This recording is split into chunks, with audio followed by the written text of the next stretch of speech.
Donc, je m'appelle Linda Abdelaoui et je joue Angélique dans Le Malade imaginaire ou Le Silence de Molière. Je m'appelle Ayman Boujou, je joue Bérald. Je m'appelle Valentin Clabot et je fais le rôle du notaire. Moi, je m'appelle Maxime Crochard et je joue dans la pièce Thomas Diaphorus, qui est le fils de Monsieur Diaphorus que joue Arthur Nosiciel. Je m'appelle Laurent Poitrenaud et je joue le malade imaginaire, c'est-à-dire Argan, Molière.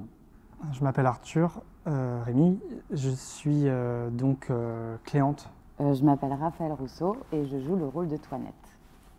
Je m'appelle Salomé Scotto et je vais jouer le rôle de Béline.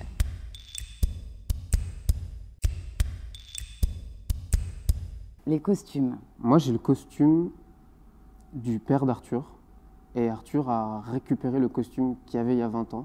Et un jour en répétition, il y a un moment où on fait une scène de bataille avec un des autres comédiens et j'avais jeté ma perruque ou ma veste, je ne sais plus. Et après la répétition, Arthur il était venu me voir en me disant « Il faut que tu fasses attention à ton costume ». Je m'étais dit « Mais c'est un costume, c'est fait pour jouer avec, je ne comprends pas ». Et après en fait je m'étais dit « Mais c'était le costume de son père ».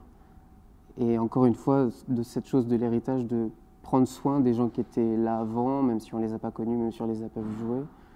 Après coup, je m'étais dit, ah oui, c'est important en fait pour lui et c'est un endroit aussi pour nous à bien comprendre que la pièce elle a été jouée 20 ans avant nous, qu'on la reprend, qu'elle est à la fois à nous et pas à nous. Et la première fois qu'on les a portés, c'était hyper émouvant. Enfin, c'était comme un bond dans l'histoire et on enfilait comme la peau des gens d'avant. Enfin, c'était hyper émouvant, émotionnellement, c'était même hyper fatigant parce qu'on sentait que ça avait une signification énorme.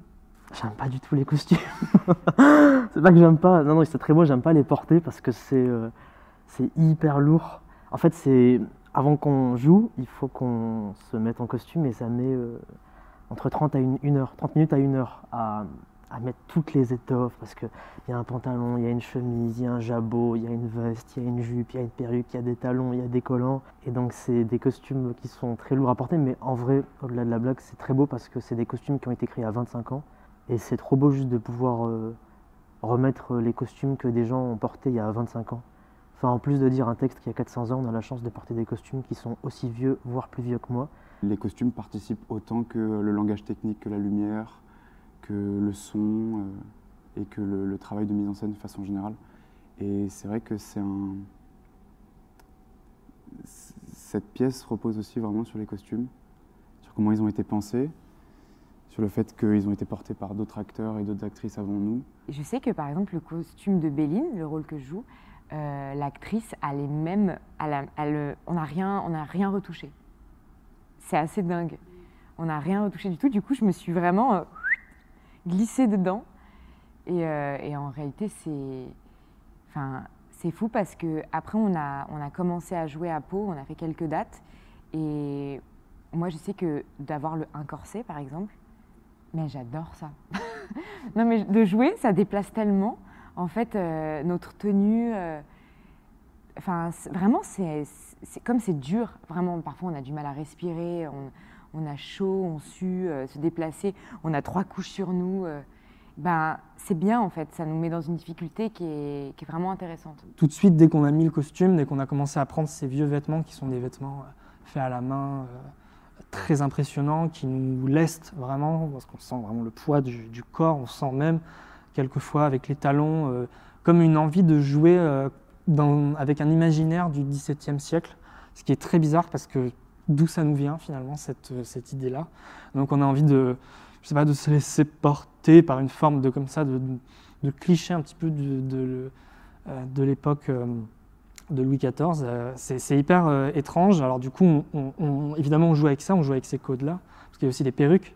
Enfin, il y a des couches et des couches et des couches de vêtements. Les costumes sont déments. Et c'est une revisitation aussi des costumes, parce qu'à la fois on est vraiment dans l'historicité absolue, mais avec des matériaux inédits. Et c'est ça qui est génial, c'est que vraiment ça envoie le pâté, quoi. Quand on débarque tous, les robes, machin, mais tout est un peu twisté, quoi. Un peu comme le projet de la pièce, c'est le malade, mais il y a la fille du malade, pas du Molière qui est là.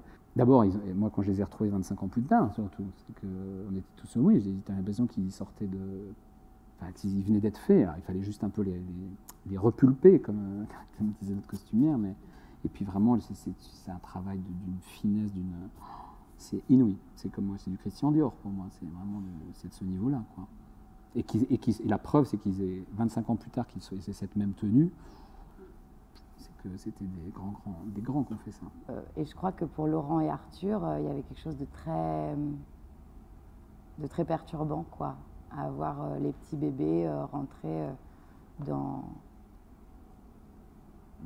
les vêtements d'autres qu'ils avaient bien connus, qui, même certains, sont plus là. Enfin, c'est très beau quand même. Si je le fais pas, enfin si on n'a pas ces costumes-là ici, on les aura quand, quoi.